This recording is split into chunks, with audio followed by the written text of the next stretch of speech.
तो चलिए बच्चों बढ़ते हैं हमारे अगले एग्जाम्पल की तरफ, दैट इज एग्जाम्पल नंबर 7। ठीक है ना, क्या कह रहा है एग्जाम्पल नंबर 7? कह रहा है कि find the coefficient of x raise to 6y cube in the expansion of x plus 2y raise to 9। है ना, यहाँ पे देखो ये बाइनोमियल आपको दिया हुआ है। ठीक है, क्या बाइनोमियल है? x plus 2y raise to 9। ठीक है, तो ऑब्वियसली इसको आप एक्सपांड करेंगे तो आपको यहाँ पे कुछ टर्म्स मिलेगी। उसमें से क्या कह रहा है कि उस टर्म में से आपको x raise to 6 and y cube का कोएफिशिएंट निकालना है ना। आपको क्या करना है? x raise to 6 and y cube का कोएफिशिएंट निकालना है। अब यहाँ पे समझने वाली बात यह है कि हमें यही नहीं पता कि ये जो x raise to 6 and y cube है वो किस टर्म में आता है ना। आप यहाँ पे अगर देखोगे ये जो x plus 2y raise to 9 आपको जो बाइनोमियल दिख रहा है इसमें इंडेक्स कितना है? 9 है। तो यहाँ पे नंबर ऑफ टर्म्स हमें कितनी मिलेगी? 10 टर्म्स मिलेगी, है ना। इसके एक्सपांशन में हमें कितनी टर्म्स मिलेगी? 10 टर्म्स मिलेगी। अब हमें यही नहीं पता कि ये जो x raise to 6 and y cube जो है वो किस टर्म में आता है, मतलब कौन सी टर्म है।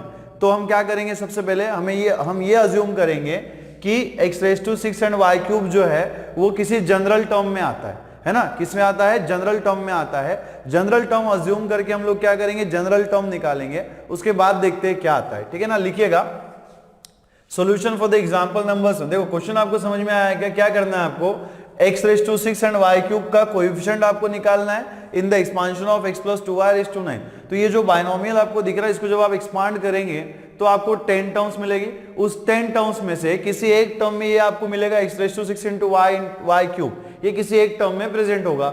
तो इसका आपको क्या करना है? कोएफिशिएंट निकालना है। अब हमें यही नहीं पता कि ये किस टर्म में आता है या फिर कौन सी पोजीशन पे आता है। तो हम क्या करेंगे? इसको अज्यूम करेंगे कि ये हमारी क्या है? जनरल टर्म है। ठीक है, या फिर हम ये अज्यूम करेंगे कि x raise to 6 and y cube जो है वो जनरल टर्म में आता है। ठीक है, तो लिखेगा solution for the example number 7। ठीक है, solution for the example number 7। Suppose, ठीक है, suppose x raise to 6 and y cube, x raise to 6 multiplied by y cube occurs, ठीक है, ऑकर्स इन, ठीक है, occurs in the general term, occurs in the general term, general term, ठीक है, occurs in, ठीक है, occurs in the general term of the expansion, ठीक है, ऑफ द एक्सपांशन, ठीक है, ऑफ द एक्सपांशन, ठीक है, of x plus 2y raise to 9। ठीक है, हमने क्या अज्यूम किया कि ये जो x raise to 6 into y cube है ये किस टर्म में आता है? जनरल टर्म में आता है। किसके एक्सपांशन के? x plus 2y raise to 9 के एक्सपांशन के। ठीक है, नाउ जनरल टर्म, ठीक है, नाउ, ठीक है, नाउ जनरल टर्म, ठीक है, जनरल टर्म ऑफ, ठीक है, जनरल टर्म ऑफ, ठीक है, general term of x plus 2y raise to 9 is given as, ठीक है, is given as, ठीक है। तो यहां पे देखो t r प्लस 1 है ना, जनरल टर्म हम कैसे निकालते हैं? t r plus 1। अब यहां पे देखो जब हमारे पास ये बाइनोमियल होता है ना a plus b raise to n, ये बाइनोमियल अगर आपके पास है तो इसके एक्सपांशन की जो जनरल टर्म होती है वो क्या होती है? t r प्लस 1, ठीक है, nc n माइनस, ठीक है, ncr a raise to n minus r multiplied by क्या होता है? b रेज टू r, है ना, a raise to n minus r multiplied by b raise to r। अब यहाँ पे देखो ओनली डिफरेंस क्या है कि हमें क्या करना है? x plus 2y raise to 9 का हमें जनरल टर्म निकालना है ना। इस बात को आप समझिएगा कि जब a plus b raise to n होता है तो इसका जनरल टर्म हम कैसे निकालते हैं? टी आर प्लस 1 के बराबर में NCR multiplied by a raise to n minus r multiplied by b raise to r। ठीक है, अब हमें किसका जनरल टर्म निकालना है? x plus 2y raise to 9। तो अगर आप थोड़ा कंपैरिजन करें तो आपको समझ में आएगा कि n की जगह पे हमें क्या रखना है? 9 रखना है, क्योंकि यहाँ पे हमारा जो इंडेक्स है वो क्या है? 9 है। और यहाँ पे देखो a की जगह पे हमें क्या रखना है? x रखना है, और b की जगह पे हमें क्या रखना है? 2y रखना है। इस बात को आप समझिएगा, ठीक है, कि हमें इसका जनरल टर्म निकालना है। तो हम क्या करेंगे? टी आर प्लस 1 के साथ, ठीक है ना, a plus b raise to n के साथ कंपेयर करेंगे, है ना। तो इसका जो जनरल टर्म होगा वो कैसे होगा? n की जगह पे हमें क्या रखना है? 9। तो कितना हो जाएगा? 9cr multiplied by a raise to n minus r. तो a की जगह पे हमें क्या लेना है? x, तो ये हो जाएगा x raise to n minus r. n की जगह पे हमें कितना लेना है? 9 minus r multiplied by b raise to r। b का वैल्यू कितना है यहाँ पे? 2y। तो ये कितना हो जाएगा? 2y रेज टू r, है ना। कितना होना चाहिए? 2y raise to r। So this will implies T R plus 1, ठीक है, T R plus 1 is equals to, ठीक है, ये NCR जो है वो आपका एज इट इज रहेगा, x raise to 9 minus r जो है वो भी आपका एज इट इज रहेगा, और 2y रेज टू आर में ना आप इसका पावर सेपरेट कर देंगे। तो अगर हम इसका पावर सेपरेट कर दे, दो टर्म्स आपको यहाँ पे दिख रही है, तो दोनों का अगर हम पावर सेपरेट कर दे तो क्या मिलेगा, 2 raise to r multiplied by y raise to r, ठीक है। इसी को हम कैसे लिख सकते हैं, TR प्लस 1 है ना, TR प्लस 1, तो ये कितना हो जाएगा 9CR, ठीक है, 9CR, ये 2 रेज टू आर को हम पहले लिख लेंगे 2 रेज टू आर और मल्टीप्लाइड बाय, ठीक है, x raise to 9 minus r और मल्टीप्लाइड बाय कितना होना चाहिए, y रेज टू आर, ठीक है, y रेज टू आर। अब यहाँ पे देखो हमें क्या करना है, x raise to 6 and y cube का हमें क्या करना है, कोएफिशिएंट निकालना है ना, x raise to 6 and y cube का हमें क्या करना है, कोएफिशिएंट निकालना है। और इसके लिए हमने क्या अज्यूम किया था कि x raise to 6 and y cube जो है वो क्या होता है, जनरल टर्म में आता है। कहां पे आता है, ये जनरल टर्म में आता है। इसी का मतलब क्या हो गया, ये हमारा हो गया x raise to 6 and y raise to 3। अब यहाँ पे 9 माइनस आर है ना, 9 माइनस आर है, और यहाँ पे क्या है, y रेज टू आर। तो r की कौन सी वैल्यू लेने के बाद यहाँ पे आपको क्या मिलेगा, x raise to 6 and y raise to r, है ना। देखो यहाँ पे अब हमारी वे में हमें क्या करना है, कोएफिशिएंट निकालना है किसका, x raise to 6 and y cube का। तो हमने क्या कहा था कि ये जो x raise to 6 and y cube है वो किस में आता है, जनरल टर्म में आता है। किस में आता है, जनरल टर्म में आता है, और ये हमें जनरल टर्म मिल गई। लेकिन जब हमने यहाँ पे देखा तो यहाँ पे आपको क्या दिख रहा है, x raise to 9 minus r multiplied by y raise to r, ये आपको यहाँ पे दिख रहा है। तो मेरा ये कहना है, ठीक है, कि अगर हमने ये अज्यूम किया है कि x raise to 6 and y cube जो है इस जनरल टर्म में आता है, तो इसका मतलब क्या है, यही हमारा x रेज टू 6 होना चाहिए और यही हमारा क्या होना चाहिए, y क्यूब होना चाहिए। अब x रेज टू 6 और y क्यूब यहाँ पे कब मिलेगा, जब r की हम कोई वैल्यू रखेंगे, है ना। जब r की हम क्या करेंगे, कोई वैल्यू रखेंगे, तो r की कौन सी वैल्यू रखने के बाद मुझे यहाँ पे x रेज टू 6 मिलेगा और y रेज टू क्यूब मिलेगा। ऑब्वियस सी बात है, अगर मान लो मैं r की जगह पे 3 रखता हूँ, है ना, अगर मैं मान लो r की जगह पे 3 रखता हूँ, तो क्या हो जाएगा, 9 माइनस 3 कितना हो जाएगा, 6, और ये कितना हो जाएगा, क्यूब। तो क्या मिलेगा आपको, x raise to 6 and y cube, ठीक है। नाउ, ठीक है, नाउ, ठीक है, नाउ फॉर, ठीक है, for the coefficient, for the coefficient, ठीक है, फॉर द कोएफिशिएंट ऑफ, ठीक है, for the coefficient of x raise to 6 and y cube, ठीक है, अगर इन इंडाइसेस को, ठीक है, अगर x raise to 6 and y cube को इस x raise to 6 and y cube के इंडाइसेस के साथ देखो कंपेयर किया जाए, अगर यहाँ पे x रेज टू 6 है तो इसका इंडाइसेस कितना हो गया, 6, यहाँ पे कितना x raise to 9 minus r, तो इसका इंडाइसेस कितना हो गया, 9 माइनस आर। मतलब अगर ये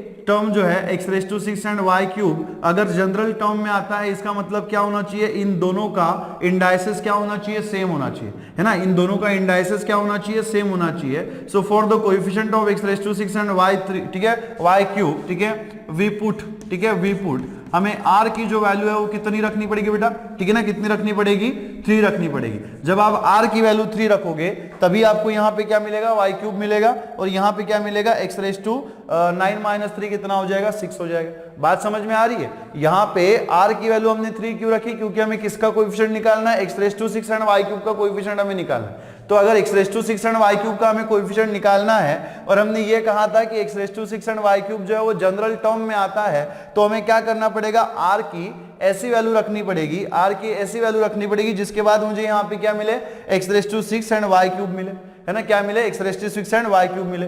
तो अगर हम r की वैल्यू 3 पुट करते हैं तो देखो आपको यहाँ पे क्या मिलेगा, t r प्लस 1, मतलब 3 प्लस 1 कितना हो जाएगा, 4, ठीक है, 4, और यहाँ पे आपको क्या मिलेगा, 9c3, ठीक है, 9c3 2 रेज टू 3, ठीक है, और यहाँ पे मल्टीप्लाइड बाय, यहाँ पे देखो x raise to 9 minus r, तो यहाँ पे देखो अगर मैं r की जगह पे 3 रखता हूँ तो 9 माइनस आर कितना हो जाएगा, x रेज टू 6, और यहाँ पे देखिएगा ये कितना है, y रेज टू आर, तो y रेज टू आर में r की जगह पे हमें कितना रखना है, 3 रखना है, तो ये कितना हो जाएगा, y क्यूब, है ना, ये कितना हो जाएगा, y क्यूब हो जाएगा, है ना। अब हम बता सकते हैं कि x raise to 6 and y cube का कोएफिशिएंट क्या होगा, 9c3 एंड 2 क्यूब, वही तो हमें निकालना था।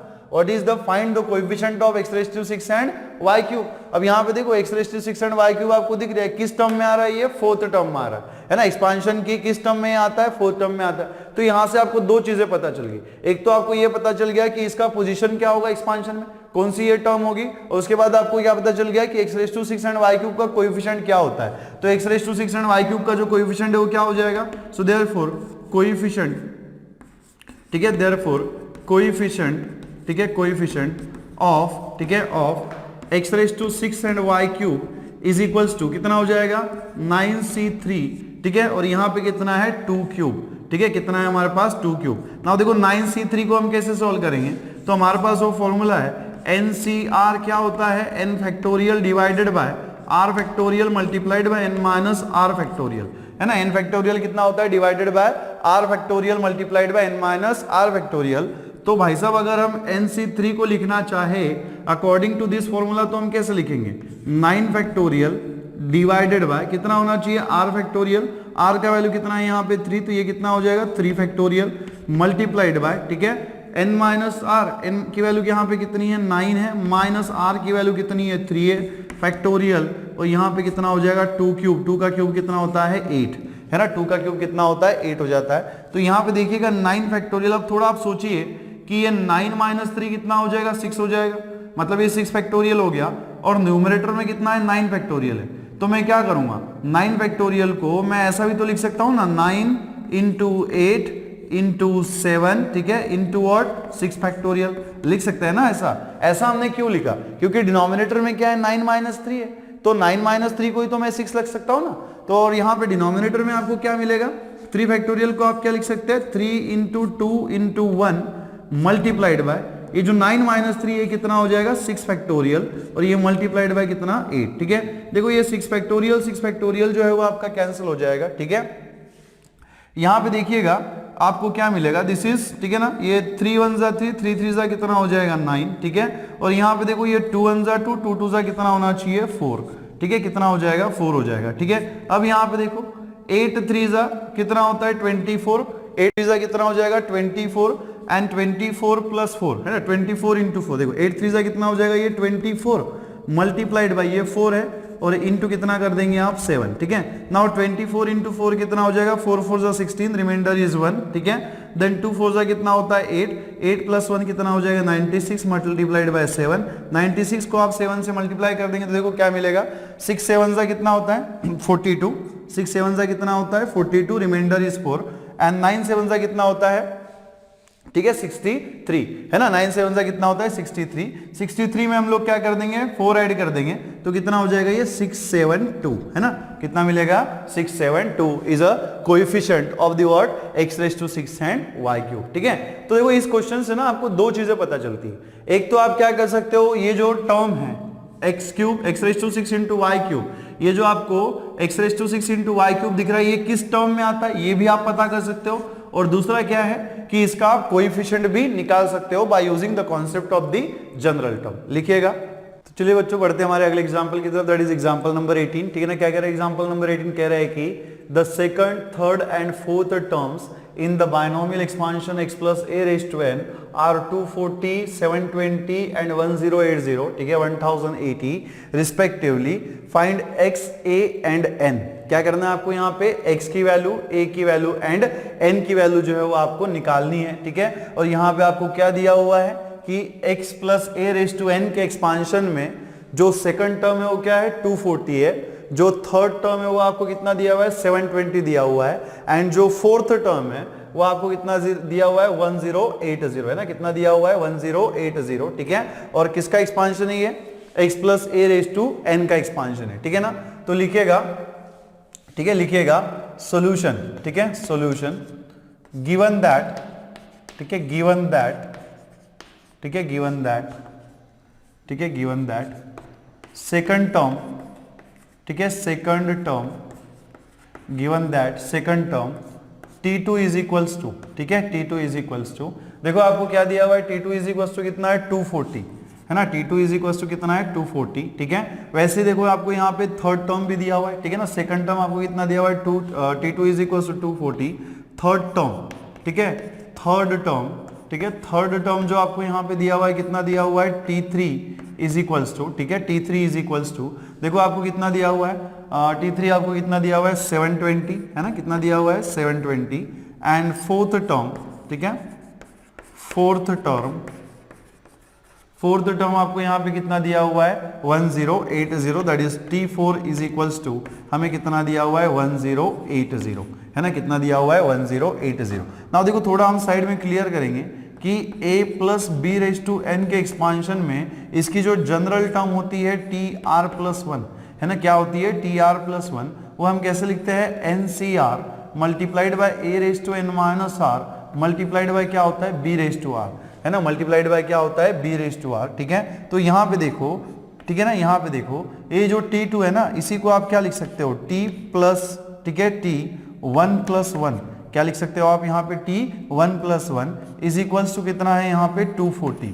अब यहाँ पे देखिएगा कि जैसे टी आर प्लस वन को आप क्या लिख सकते हैं n c r multiplied by a raise to n minus r into b raise to r. तो देखो हमारी केस में हमारा जो एक्सपांशन है हमें किसका, हमारा जो बाइनोमियल हमें दिया हुआ है वो क्या है x plus a raise to n, किसका एक्सपांशन है x plus a raise to n. तो यहाँ पे देखो अगर टी वन प्लस वन को अगर हम टी आर प्लस वन के साथ कंपेयर करें तो आर की वैल्यू आपकी कितनी है 1, तो इस फॉर्मूले में जहां पे r दिख रहा है ना वहां पे हम क्या पुट करेंगे 1 पुट करेंगे, और जो हमें जो बाइनोमियल दिया हुआ है उसका इंडेक्स कितना है n है, तो n की जगह पे n ही आएगा, लेकिन a की जगह पे हमें क्या रखना पड़ेगा x रखना पड़ेगा और b की जगह पे हमें क्या रखना पड़ेगा a रखना पड़ेगा। तो देखो इसको हम कैसे लिखेंगे, ठीक है ना, इसको हम कैसे लिखेंगे, तो जैसे टी आर प्लस वन क्या होता है एनसीआर, हमारी केस में भी इंडेक्स कितना है n है, लेकिन r की जगह पे हमें कितना लेना पड़ेगा 1 लेना पड़ेगा, तो हम कैसे लिखेंगे nc1 multiplied by a raise to n minus r. तो देखो यहाँ पे a की जगह पे आपको क्या दिख रहा है x, तो ये कितना हो जाएगा x रेज टू, ठीक है, x raise to n minus r, n minus यहाँ पे देखो r की वैल्यू हमें कितनी रखनी है 1 रखनी है, n माइनस 1 मल्टीप्लाइड बाय क्या है b रेज टू r, है ना, multiplied by b raise to r। अब हमारी केस में b क्या है यहाँ पे a है, तो ये कितना हो जाएगा a raise to r, but a की वैल्यू कितनी है 1, तो ये कितना होना चाहिए a raise to 1 multiplied by कितना हो जाएगा 240, ठीक है, सॉरी इसके बराबर में कितना हो जाएगा 240।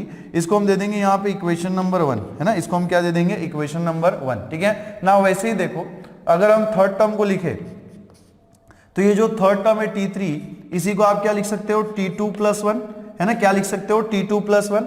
ना यहाँ पे t2 plus 1 is equal to कितना है 720, t2 plus 1 is equal to what 720। ना देखो t2 प्लस 1 में अभी r की वैल्यू कितनी हो गई 2 होगी, है ना, r की वैल्यू कितनी होगी 2 होगी, तो सिर्फ हमें क्या करना पड़ेगा r की जगह पे 2 रखना पड़ेगा, a की जगह पे x रखना पड़ेगा और b की जगह पे क्या रखना पड़ेगा a रखना पड़ेगा। तो t2 प्लस 1 को हम क्या लिखेंगे nc2 multiplied by x raise to n minus 1, मतलब कितना होना चाहिए n minus 2 multiplied by a raise to 1। अब यहाँ पे देखो हमारे पास r की वैल्यू कितनी है 2 है, तो यहाँ पे कितना हो जाएगा a स्क्वायर और यहाँ पे कितना मिलेगा आपको 720, इसके बराबर में कितना है 720। इसको हम दे देंगे इक्वेशन नंबर 2।